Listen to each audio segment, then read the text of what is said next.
There were two beautiful young women in the Bible, Rachel and Leah. They were both married to the same man, Jacob. Rachel was beautiful on the outside, but Leah's beauty flows from within. Jacob's heart was set on Rachel, and Leah found no place in his eyes. What Leah lacked in outward beauty, she made it up with faithfulness and love. Leah did not get the midnight walk under the moonlight with her husband. She didn't get that quiet time at the river sitting down talking to him. She never had him running his finger through her hair, telling her that he loved her. I believe she was a silent listener. She listened to the stories that he told about the God of his father Abraham and Isaac. She listened quietly and attentively, and she sought the God of Abraham and Isaac, and she was found of him. God saw that she was hated, and he opened her womb and blessed her with a son, and she called his name Reuben, saying, "Now my husband will love me." Your deficiency is not always a bad thing for you. Your lack of something doesn't mean that you're less than the next person. You may think that God have left you out, or God have forgotten you, but it is not so. It could mean that God is setting you up for something greater. And greater doesn't always mean material things. You see, Leah, she never went over Jacob, but she went over God.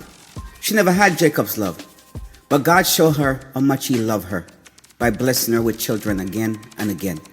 A lot of us are running after people who don't care too much for us. They don't even care if we are alive or dead. And we miss God's love that's in front of our face day after day, providing for us, putting a roof over our head, food on our table, and clothes on our back.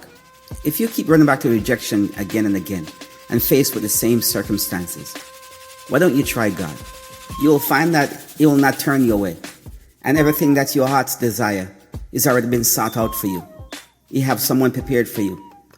You waste years trying to sort your life out, and when you come to him, you'll find out that everything is set and waiting for you. This is the way it's set for you. Just walk in it. Leah didn't find the husband that she desired, but she found God. She never received the love from her husband, but she received the love of God. Leah never had those special times with her husband, but she spent time with God. Life is weird at times. Sometimes the best thing that ever happened to us is rejection. Rejection don't always mean that you'll fail. Sometimes it's just saying to you, look somewhere else. The disciples went fishing all night, and they caught nothing. Then Jesus appeared to them in the morning and said, "Throw your net on the other side, and you will catch something." They threw their net over on the other side, and they caught more than their net could handle. You can't lose with God. When the world rejects you, just cast your net over on the other side where God is, and you'll get more than your heart's desire.